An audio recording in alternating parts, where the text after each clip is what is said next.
sabi ko, lalabas muna ako. Baka Okay na yung ating electric fan na pinalitan natin ng bushing. Okay. Ang sira, sige po, yan, si tatay, sisawin natin yan dito. Itong electric fan na to, ang sira niya yung kanyang bushing, yan, kung mapansin nyo. Yan. Napalitan natin ng bushing, tapos yung kanyang shafting pinalitan din natin. Wag po tayo magkapalit ng bushing at hindi tayo magkapalit ng shafting dahil pwede pong bumalik ang sira. Yan.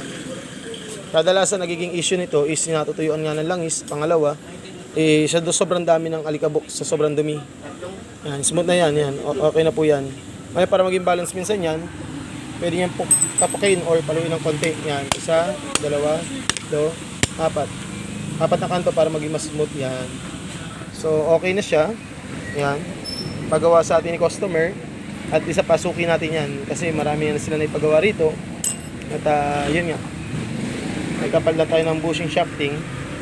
Bago. 2 piraso yan. Yung isa tumalsik doon sa dulo. So, nagpal tayo ng 2 bushing. Tapos yung kanyang shafting. Yan. Okay na yung ating unit. Pwede na siyang pick up ni customer. Yan.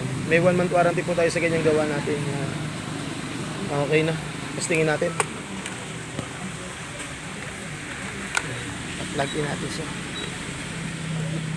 Okay. Testingin natin number 1. Number 1. Number 2. Number 2. Okay na siya. So yun lang guys, naayos natin yung ating electric fan. Pwede siya ma-pick up. Basta yun lang, pagka nagkaroon ng problema ang yung electric fan at nag-stock up, huwag nyo pong lagyan ng grasa or basta langis lang. I-check nyo po kung kailangan palitan ng shafting at bushing. Kasi yun ang mag-cause para masira yung ating motor. Yan. Okay siya, tapos yung smooth, yung tamang alignment yan sa season, tututuro natin. Okay? Para sa mga newbie na gumagawa rin na electric fan yan, lagi nyo po tatandaan, magpalit po tayo ng bagong pyesa, huwag second hand. Pag second hand lang ikinabit nyo dyan, babalik lang sira nyo.